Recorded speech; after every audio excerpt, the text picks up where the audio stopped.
I'm Robert McNeil. Welcome to a special program for America at a Crossroads. It's Iraq and Afghanistan that make all the headlines. But quietly, under the media radar, the American military is also undertaking scores of small footprint missions in places like Georgia, Mali, Colombia, and the Philippines, where the goal is to protect America's interests. Robert Kaplan believes that America, despite the problems in Iraq, is now effectively an empire.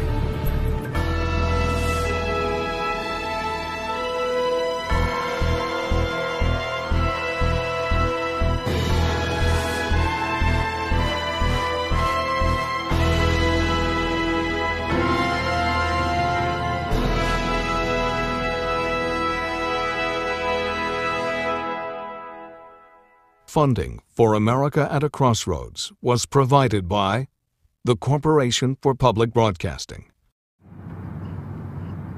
Americans don't usually think of themselves as imperialists. The very word sounds like a hangover from Soviet propaganda. Yet today, the U.S. maintains a global military presence suggestive of empire. Our daily attention is focused on the wars in Iraq and Afghanistan. Less obvious, because less often seen on the news, American troops are serving in dozens of other countries. It's the thesis of this report that they mark the frontiers of an American empire, not as colonial occupiers, but as outriders of democracy and help against terrorism. Author Robert Kaplan believes that such small-scale gestures can prevent future massive wars like Iraq. Years ago, Winston Churchill warned, empires of the future will be empires of the mind. But in this tour of American outposts on 4 continents, Robert Kaplan argues the American empire still needs boots on the ground.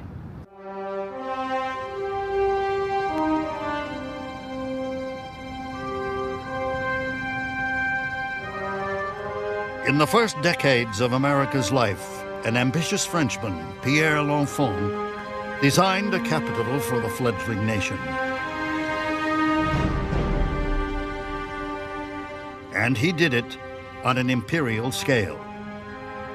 His design may have seemed grandiose once, but America grew to fit the vision.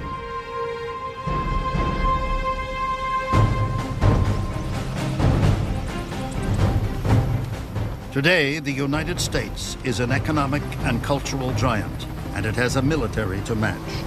Latest figures show the Pentagon owns or rents over 700 bases in 130 nations. It conducts military operations in dozens of countries every year. Robert Kaplan believes that America, despite the problems in Iraq, is now effectively an empire. As a reporter for the Atlantic Monthly and author of 11 books, he has seen this empire develop firsthand. And his thoughts about it are listened to in the highest echelons of government. The word empire makes people's skin crawl. They immediately associate it with colonialism, oppression, etc. But the fact is, the United States is now in an imperial-like situation around the world because of the kind of deployments we have. What they're doing, where they are, is, the only valid historical comparisons are with previous empires from the past. As most Americans focus on continuing military action in Iraq and Afghanistan, Robert Kaplan in this film travels to 4 outposts which normally get little attention.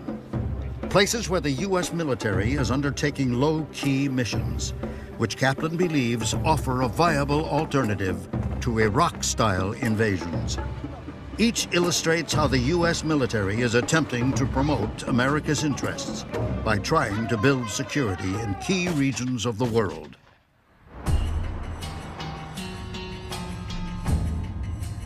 He visits Georgia in Eastern Europe, where the collapse of the Soviet Union has set off small wars on its border with Russia. He visits Colombia, where a volatile mix of guerrilla wars and drug trafficking for years has threatened stability on America's doorstep.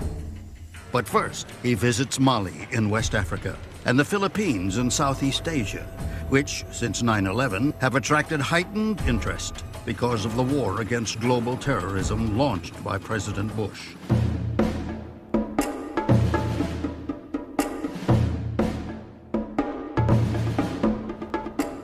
Zamboanga in the southern Philippines.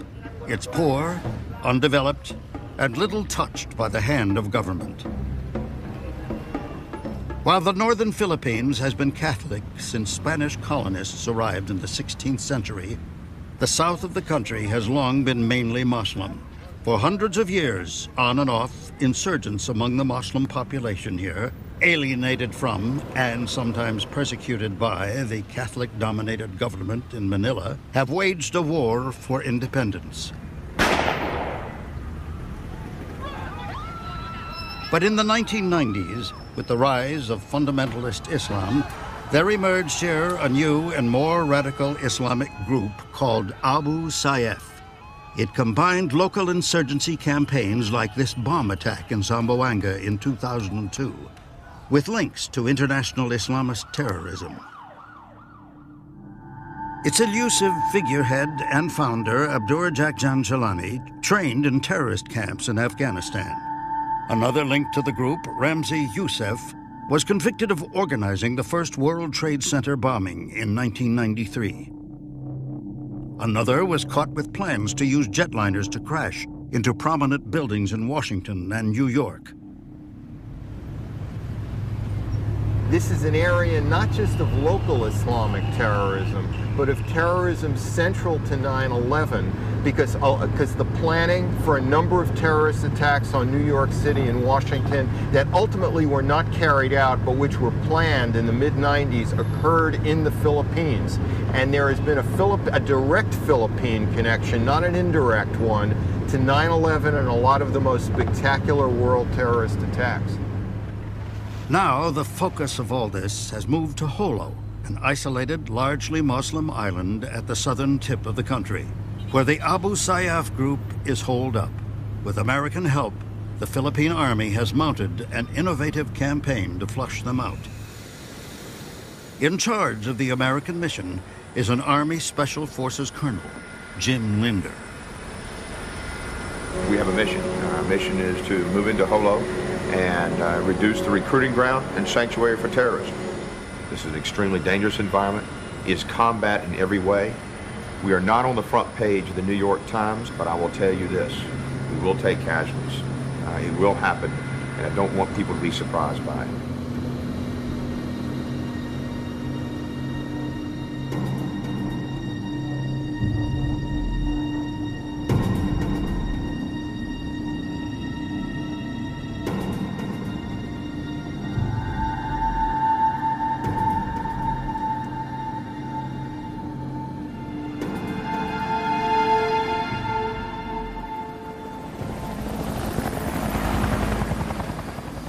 Literally an hour since we've arrived, there have already been casualties from armed forces of the Philippine attack on an Abu Sayyaf guerrilla group base that occurred last night. They're bringing in casualties now from the firefight.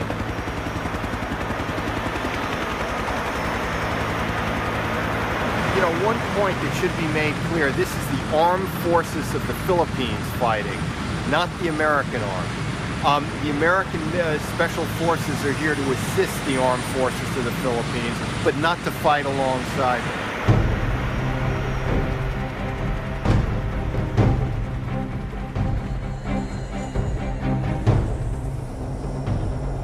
When the first U.S. troops arrived in 2002 as part of America's global strategy to wage war on Islamic terrorism, small crowds took to the streets, some to welcome them, others protesting at foreign intervention. To reassure the population that their own troops, the Armed Forces of the Philippines, or AFP, were still in charge, the Filipino government limited the 300 Special Forces soldiers to an advisory role.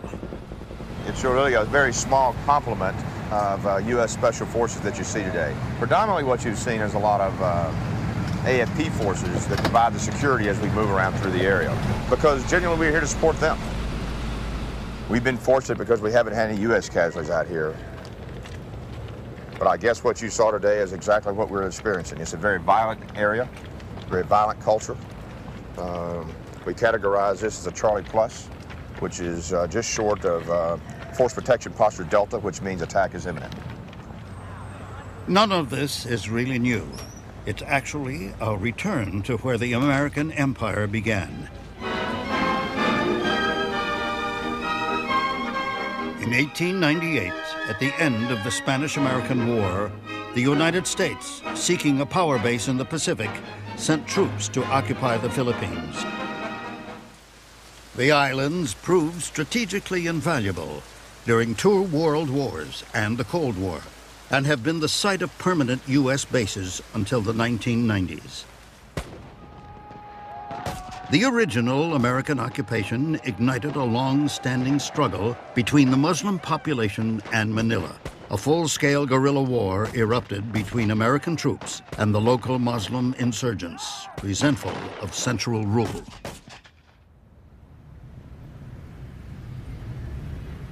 The counterinsurgency lessons that were learned in the Philippines 100 years ago were forgotten in many places. They were not applied in Vietnam, but they're being applied now. And they're age-old lessons, and the most important is, if you're a young major or a young captain somewhere on this island or nearby, your task is to separate the population from the insurgents. It is on the neighboring island of Basilan that the tactic has been reapplied. Basilan used to be an Abu Sayyaf stronghold, but a series of U.S. and Filipino military civilian projects, from well digging to road building, has brought in money and jobs, satisfying some of the local grievances against Manila. The insurgents lost support among the local population and were forced to scatter.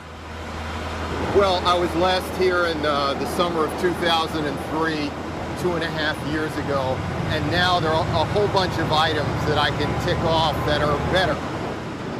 I can turn on my cell phone and get a full bar connection where there was none a few and a half years ago. I'm going to just open my phone and start it to see if I can get reception. I got all the bars straight up, perfect reception. There are just all concretized roads that I remember didn't exist before. The streets are more crowded. I have seen chain restaurants, local Filipino chain restaurants that did not exist before. The significance of Jollibee in Basilan is enormous in the sense that its presence here signifies the incoming development and progress of the place. It will also signals the other businesses to come over to Basilan and put up business here. Kaplan accompanies Colonel Lindu, who has been invited to address a meeting of Basilan's Muslims and Christians. When I first came to the Philippines, I went around and I asked, how do we go about and change the dynamics of an environment so we can be peace and order where there is lawlessness? And to the man, every single one of them told me, go to Basilan. Go there and see what they did, because that is the model to replicate. And I am here as the commander of the American forces, not to bring war, but to wage peace.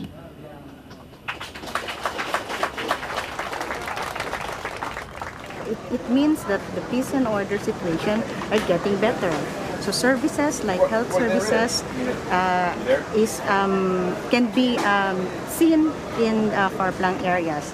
As you can see, the roads here are getting better. And when I go home, so the roads now are cemented. Because of this, lives are improving.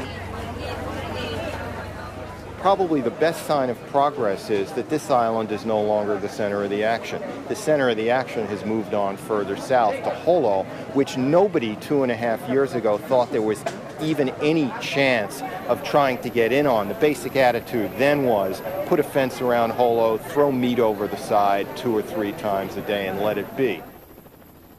Back on Jolo, the Army Special Forces unit is trying to replicate what has been achieved on Basilan. All right, can everybody's attention, please? All right, welcome aboard. MBLT-5, Marine Battalion Landing Team 5.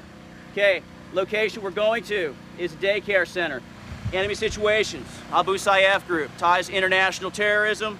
They have a presence here in this area, in particular up in these mountains. That's why we roll around in full kit at level 4 in order to present a hard target to the enemy, all right?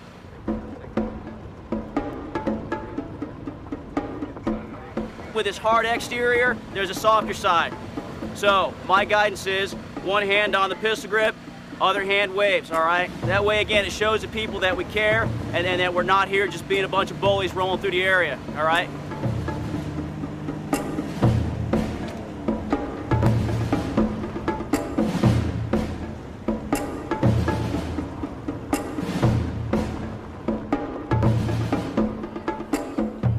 This is the plan of action for places like Basilan and Jolo, civil and medical action programs designed to bring in responsible government where none exists.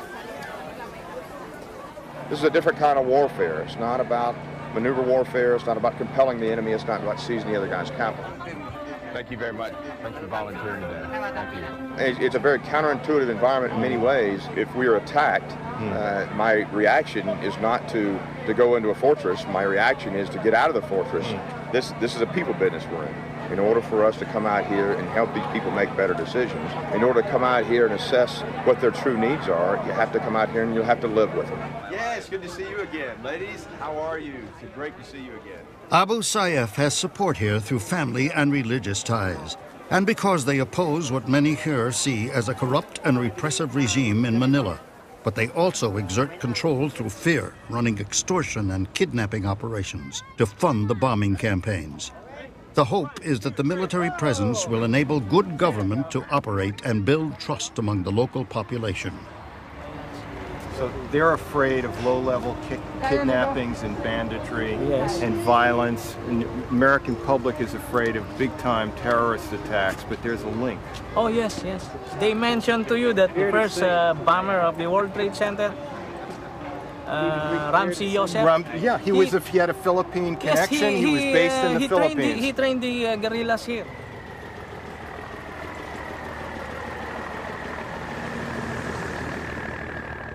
Should we take any contact, we think it'd be from that side. Just ask if you guys could please get down inside the vehicle so the guy on the gun can do his work as needed with any identified targets that are an identified threat. Yeah.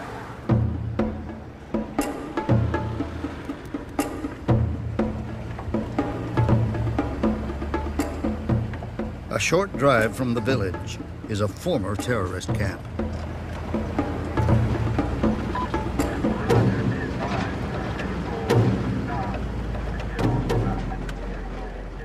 Now, before we were talking about Ramzi Youssef. Yes. Was this the place where he was? Yes, he was conducting training on explosives and guerrilla warfare. The original Janjalani, Abdurrajak Janjalani, who came from Afghanistan, this is his turf. So Abdullah Janjalani from Afghanistan was here, who was trained in Afghanistan. Yes. Ramzi Youssef was here, who planned the original World Trade Center bombings, right in this, right where we're standing. Yeah, they were all here conducting training. It's a playground for them. It's a perfect haven for terrorists. But there is a limit to how quickly Army Special Forces missions like this one can turn things around. Opposition to the military presence on the island is strong. Regretfully, it looks like we have first report of 4 killed and 14 wounded. They're all civilians. The bomb went off in a grocery store, and we don't have complete clarity because we just got their initial report. So you weren't kidding when the other day you said this really is a war zone. Very much a war zone, Robert. The bomb went off a couple of miles from one of the bases Kaplan visited 24 hours earlier. The precarious security situation is the main reason why it has to be the U.S. military, rather than civil development and aid institutions that take the lead here. Yet the fact that American forces are caught up in a real war in the Philippines prompts tough questions about the validity and nature of U.S. military involvement in distant regions of the world. Are we being busybodies? Are we being overextended? Are we just getting involved in too many places that we can't handle? Here's the answer. What other alternative is there? On the one hand, we could be total isolationists, not get involved anywhere, but that would be irresponsible. And on the other hand, we could let problems build up and fester to a point where every once in a while we'd have to invade with a large number of infantry and we'd have more Iraqs. So the real answer to avoiding future Iraqs is not to be involved in less places, but more.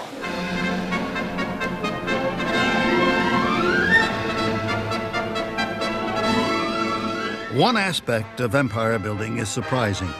Throughout history, military empires built security in their distant outposts by cooperating with, rather than dominating, elements of the host country. The essence of empire is not fighting, it's not conquering, it's training indigenous forces to project power on their own, in their own interest, but also in your interest. And this has a total connection with the past because most of the operations carried out in the name of the British and the French Empire were carried out by native indigenous forces with British or French or other advisors. So the idea of the combat advisor embracing his indigenous brother is straight out of imperial history.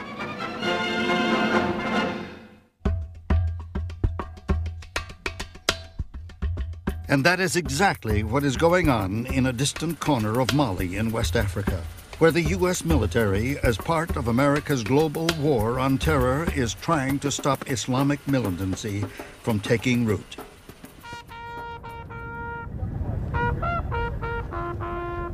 Every country, no matter how obscure, can become really important in a crisis because we're fighting a worldwide counterinsurgency, and Al-Qaeda thrives in weakly governed areas where they have cultural access afforded by an Islamic setting. And you have all of that in Mali.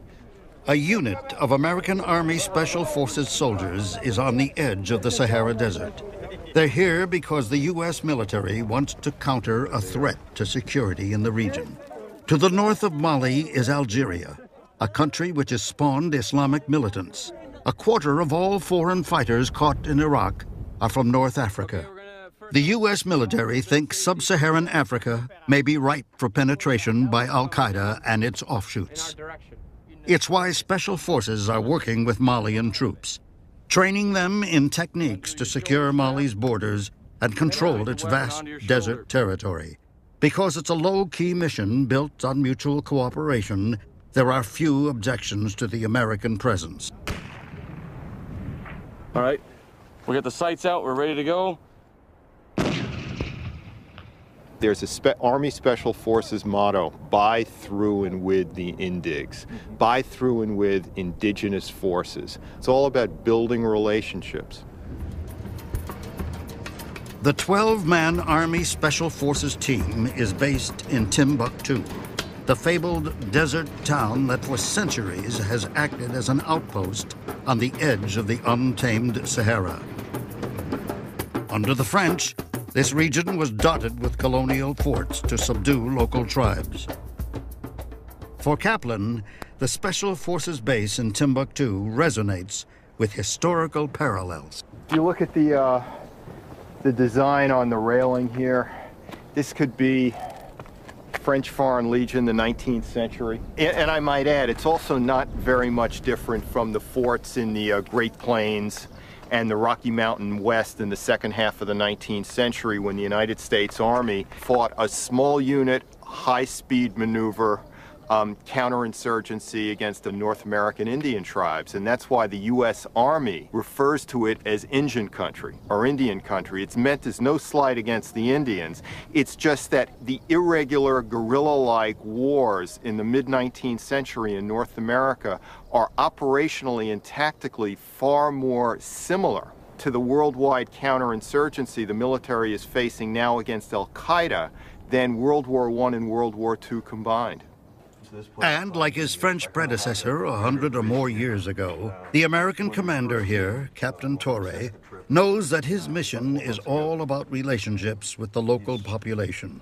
We're not here in an over defensive posture. We don't want to present that, but at the same time we don't want to ever be unprepared. So we don't stack these up on the outside where they're obvious, but for protection we do stack them up on the inside. It's hard to look back and think of how I essentially made the best decision that I've ever made. This is the mission that I want to do, to operate as a small unit and really go in not with the brute force of the military, but with an understanding of the culture, an understanding of the language, and to work with local or indigenous forces.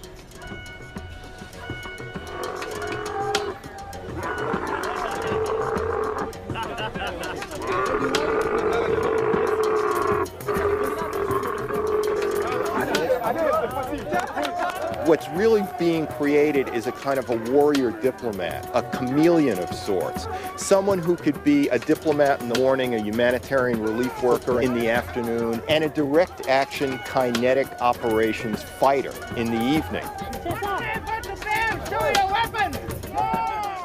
So they have to be able to know how to kill in one instance and love the people on the other. And what these warrior diplomats need most is information. We're leaving Timbuktu into an area where we really don't know much about. Despite this whole global information age, there's the illusion of knowledge where none actually exists. We're going to a town called Erawan, which is several hundred kilometers north into the utter desert towards the Algerian border in the center of the Sahara. We have no idea whether there have been, strangers, threatening strangers coming through the town. None of this information is available unless you actually go there and spend the night and talk to people there.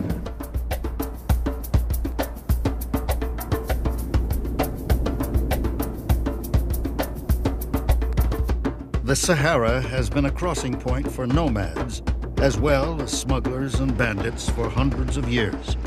The fear is that hidden among the cross-Sahara traffic are insurgent cells linked to Al-Qaeda.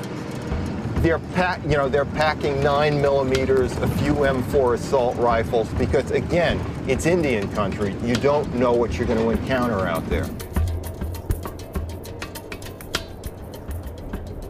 We've just arrived in Erawan, which is sort of like a huddle of ruins on a bleached khaki moonscape. There's not a tree in the distance. It's sort of like the moon with oxygen on it. There's no hand of government of any kind whatsoever. And the most important thing to do at this stage is not to go in bristling with guns, but to simply make contacts, get to know people. Sometimes you can make the best headway just by drinking a lot of tea, just talking and getting to know villagers and tribal headmen.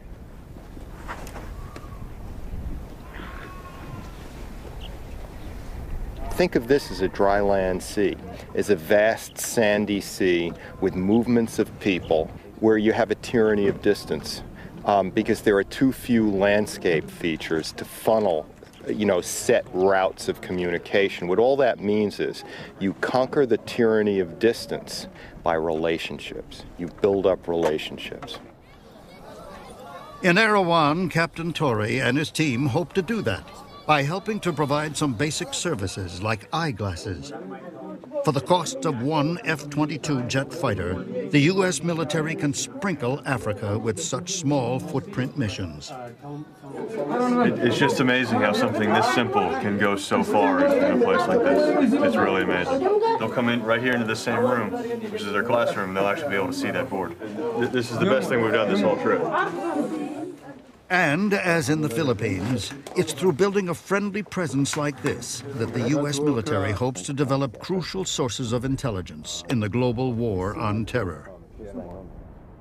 To the north of Mali is Algeria. Some 200,000 have been killed in a bloody civil war sparked in 1992, when Islamists who wanted an Islamic state won the first round in parliamentary elections.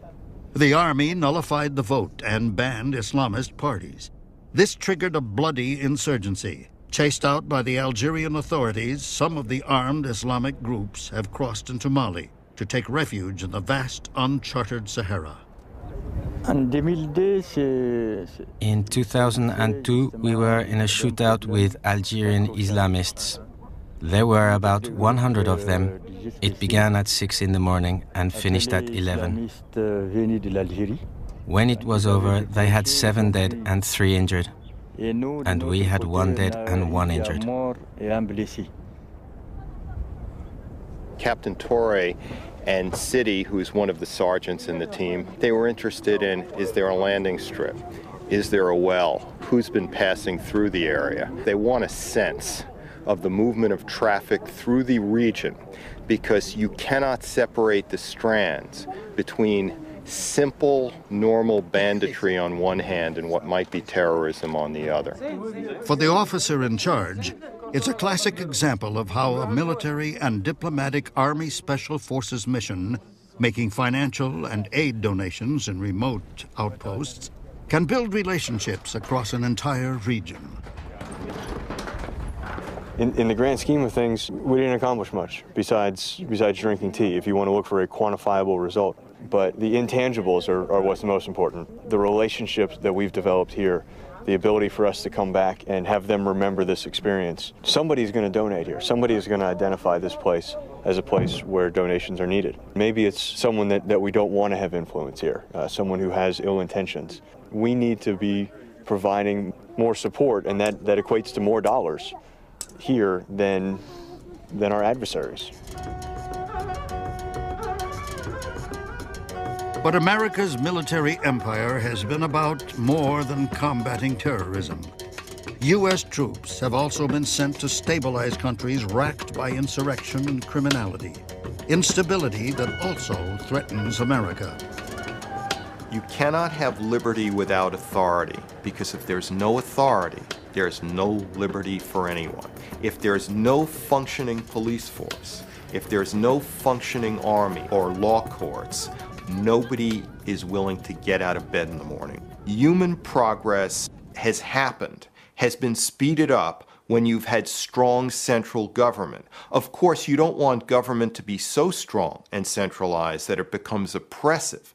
So the point is to have a happy medium, to have stable governments that can project their power throughout their territory in as least oppressive a way as possible. And that's a mission the U.S. military undertook long before 9/11, when it was involved in another war in which armed groups had unleashed an intractable insurgency in an oil-rich region on America's doorstep. It was called the War on Drugs.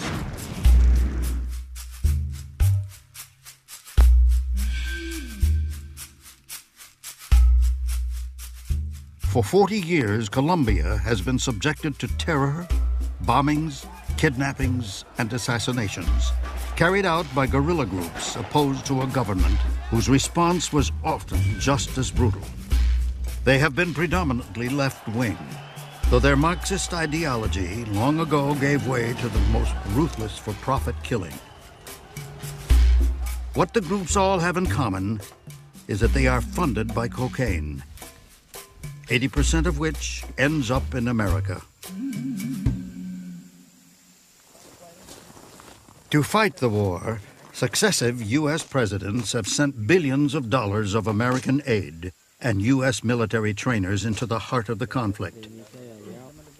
They called it the War on Drugs, but, like the War on Terror, it was really about using U.S. military power to try and neutralize a danger that threatened the homeland. The goal here is to help and facilitate the Colombian Army, Colombian government. You only have a few certain specialists here and there. Yeah, you can be effective to a certain extent, but the more people you have with that skill set, it's just a matter of helping them facilitate to get, multiply them. It exponentially grows their ability and their efforts to fight the war on narco-terrorism. Just last week, the Colombian troops you're seeing right behind me lost a man in action.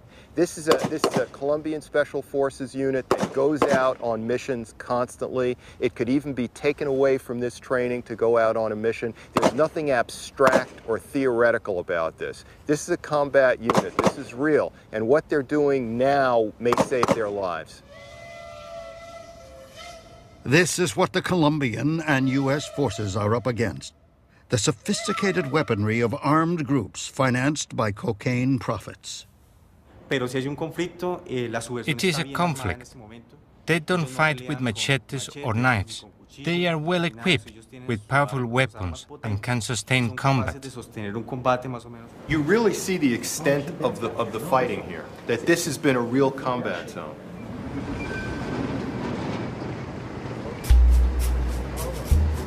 It's because the security situation is so precarious that it's the Colombian army, backed by the U.S. military, that is taking the lead in bringing social aid programs to places like this poor community on the outskirts of Medellin.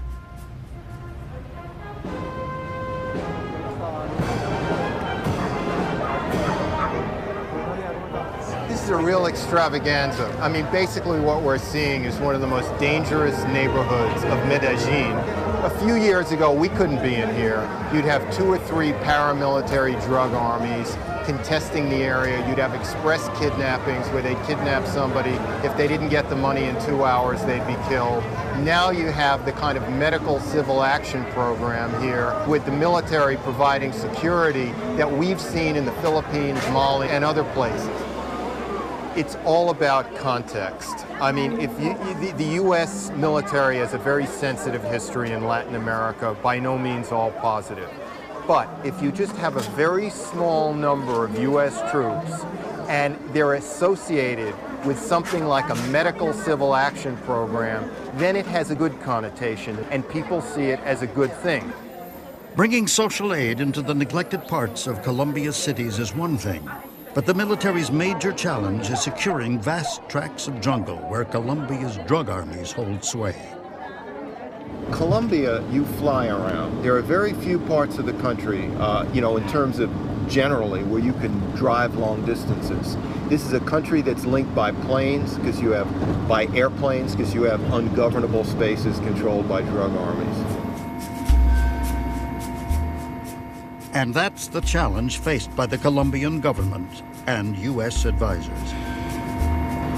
What's down there is just desolation and isolation. You see how hard it is for the government to control just from looking at it. In a way, this is the flip side of the Malian desert. Same degree of isolation and hard for a central government to control. Here we have narco-terrorists. But it's the same challenge, how the U.S. military can help local indigenous forces to make a country that has never really been a country into a country. This is Peñas Coloradas, on the edge of the Colombian Amazon. It exemplifies the problems faced by places like Colombia, where the government lacks the resources to control vast and isolated areas of land. This area used to be under the control of the FARC, a populist left-wing armed guerrilla movement with widespread support among Colombia's landless peasants. Funded by cocaine bandits under their control, FARC ran the area as a state within a state. Now, the Colombian army, with logistical support from the Americans, has retaken the area. This place really does look like a sprawling medieval castellated fort made out of green sandbags and light medium machine guns, kind of. Yeah. This is an airstrip right here, and this was the coca center of all of the Caguan. Everything that was produced in the Caguan area was brought here and then shipped out. And they counted the money by weighing the $100 bills, because there were so many of them. Yeah, just so much that they didn't even bother counting, just the weight.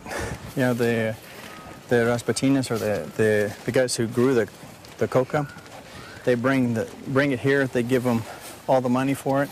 Then they spend it. They spend it here with, on alcohol and women. Alcohol and women in the middle of this vastness, kind of. Yeah. Like the Old West, doesn't it? Yeah, it sounds like the Old West. The Old West.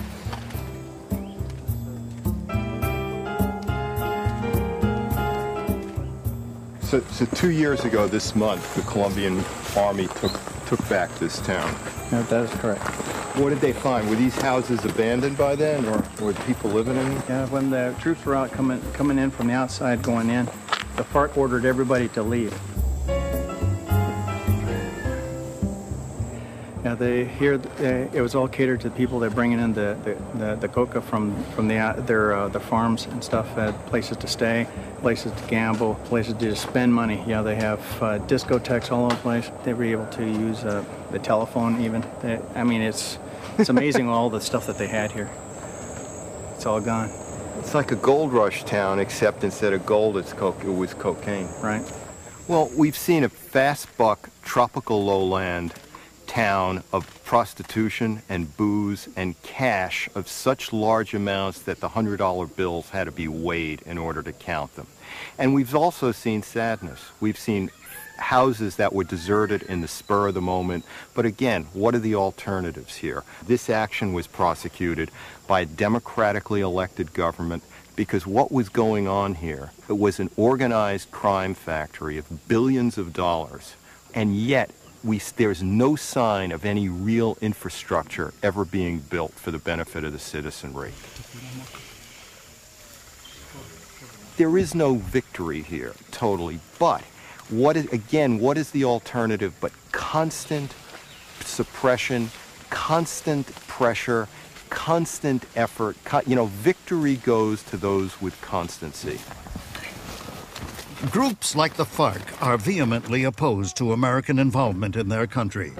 They reject the idea that America should be playing the role of the world's policeman. If you don't have a U.S. military diplomatic footprint over large corners of the earth, somebody will replace it. Well, would you rather have that to be the authoritarian Chinese, or you would have that to be the thuggish, authoritarian, reconstituted Russian Empire?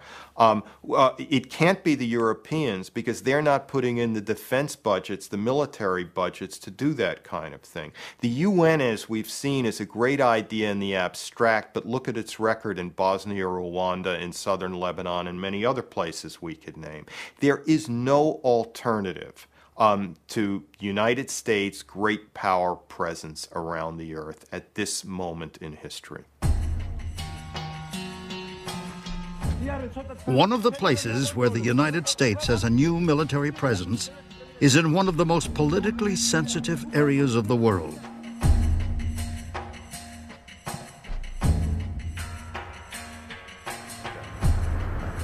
We've just arrived in Georgia, in the heart of the Caucasus. We have Iran to the south, Russia to the north. This is a country that's always been invaded by big empires, the Persian Empire to the south, the Tsarist and Soviet empires to the north.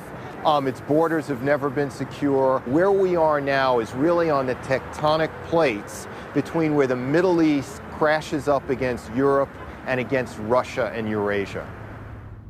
This is a former Soviet military base on the outskirts of Tbilisi.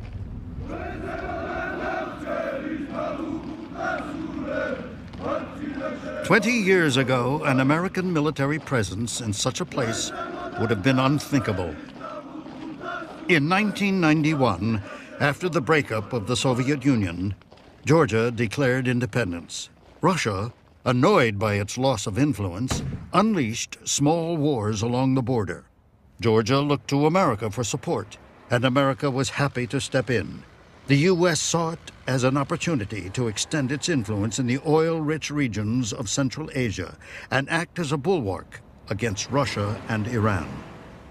The smell, it's an indefinable smell, reminds me of Turkmenistan, Romania, Bulgaria, the whole ex-Soviet Union, the Southern Tier, and former Warsaw Pact countries. There's a kind of communist-style development that's brutal and cruddy at the same time.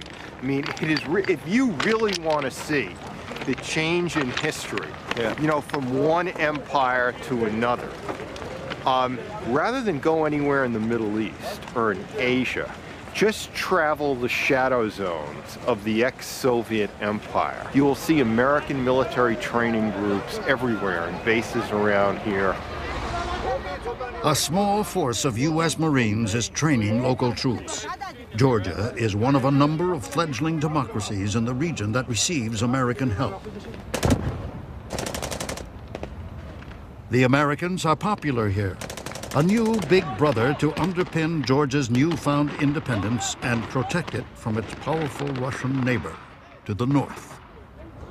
Yeah, we're trying to help them because their military was lacking, and they needed help. The vacuum kind of with the Soviet Union, the fall of the Soviet Union, they weren't getting any help, and the resources were limited. So we kind of decided in 2002 to send in some trainers and help them basically begin their military all over again. Put this here. We'll make you with the bomb. All right, now tell them to act their part once we tell them where to go, okay?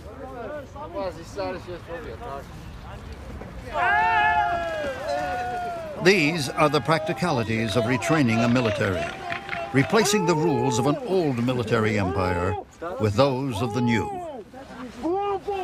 It seems like a lot of times if it's maybe their leadership style coming from Eastern Europe, that like one person ran the show and everybody else is waiting for direction. Make sure you get your immediates now, quickly.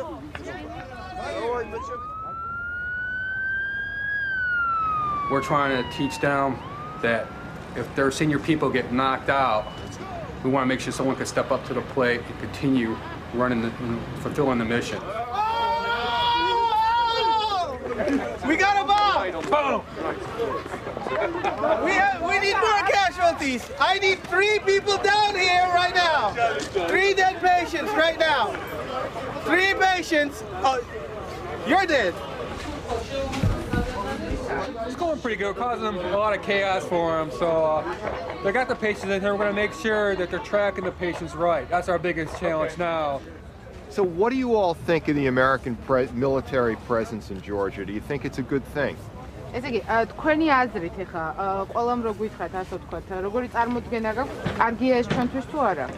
Yes, of course. It's a Russian expression, kind of, if you want peace, you should be prepared for war. But there are areas of the region where the American military presence in Georgia hasn't been so welcome. Since Georgian independence, a trail of disorder has been unleashed on its borders with Russia. 2 Russian-backed regions, Abkhazia and South Ossetia, want to break away from Georgia and have close ties with Russia. Georgia, backed by the U.S., wants to hang on to them. Georgia has always been part of Russia's near abroad. So Russia's always had a tremendous interest here. And so has to be suspicious of the U.S. military here. Right after they declared independence in the early 90s, the whole country was about to fall apart. And the Georgians managed to hold on to everything except for Abkhazia and Ossetia, and each one broke off. The current situation in Ossetia is that you've got Russian, Georgian, and Ossetian peacekeepers all along the border here, where the bulk of the population is. And it's kind of a tense situation. It actually flared up last summer where they were shooting rounds at each other, lobbing mortars, things like that. But there's always issues. Kaplan wants to get a sense of how Russia is reacting to an independent Georgia and the presence of U.S. troops in its backyard. Well, we're leaving the base where the Americans are training the Georgians. We're going to go west to Gori, Stalin's birthplace, and then north into South Ossetia. There have been incidents along the borders with abductions, with mortar firing, not just on this border, and others too, and over the years in Ajaria, Abkhazia. So what the United States is trying to do now is somewhat rare in history, to train the Georgian military to defend borders that have never been defensible.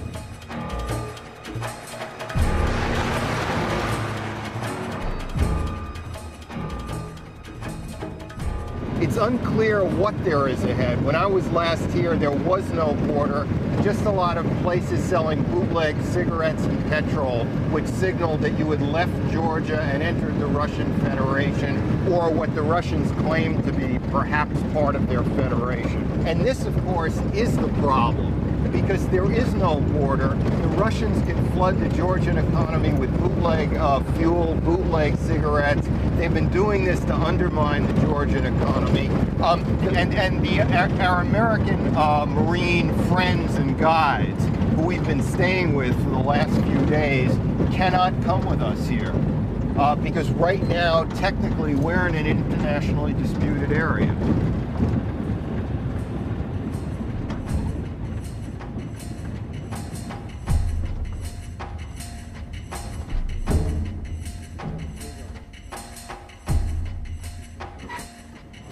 Man seemed to let us pass, bearing an AK-47. All right, we've just left the Georgian checkpoints behind. Ossetia's ahead.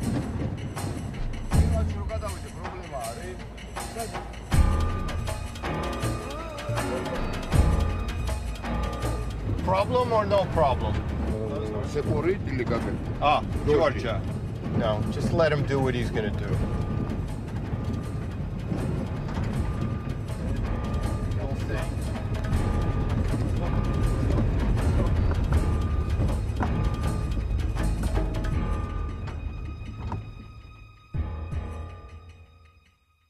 This is where we were picked up by police of some sort. It looked like there were several levels of police. 7 years ago I came through here. There was no border controls, nothing, just chaos and a lot of smuggling. This time there was a real rundown border shack. They took us, they passed us on to someone else, We wound up in a room in some ministry. They confiscated all of our equipment. They returned all of the equipment except for one cell phone, which they apparently stole. And here we are back again. And what this shows is that the Russians have basically reestablished their empire and borders of sorts with a kind of criminal border regime. And so the Russian Empire is back on the border with Georgia because it wasn't 7 years ago. And there's some semblance of order mixed with criminality.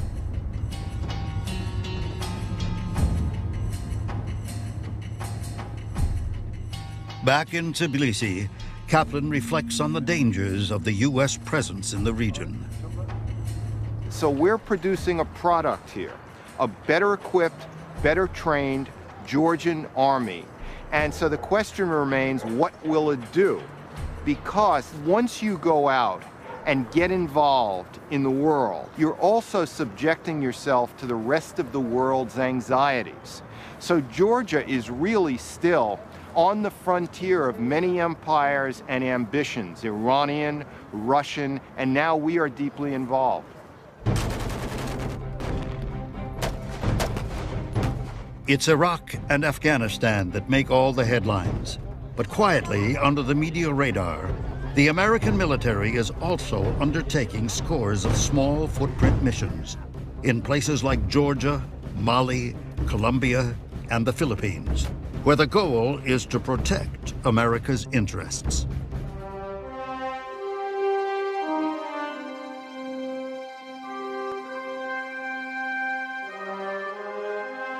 Kaplan ended his journey in a place that demonstrates the opportunities, but also the cost of involvement in these distant outposts. Well, this may look like Arlington Cemetery, but it's really an American war cemetery in the Philippine Islands. There's been a lot of blood spilt here in the course of the decades. We just can't pull out of this place. We've helped usher it from military dictatorship to democracy. And if you look all over the world, what are the choices? Isolationism on one hand, invading Iraq on the other with mass infantry formations. What we've seen, as imperfect as it is, seems to me the only pragmatic, middle-of-the-road choice that Americans can support. So if you're against this, tell me, what are you for? Are you for isolationism? Okay. Are you for mass infantry invasions every decade or so? Okay, what I'm saying is this or a variation of this is the only practical alternative, as imperfect as we've seen.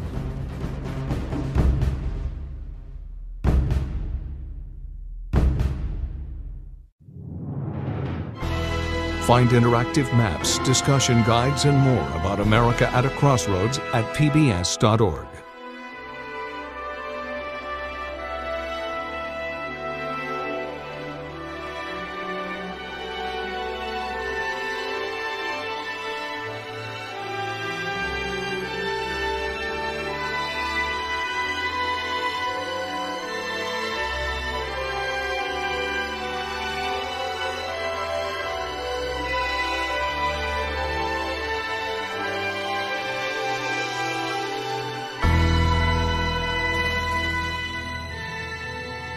Funding for America at a Crossroads was provided by the Corporation for Public Broadcasting.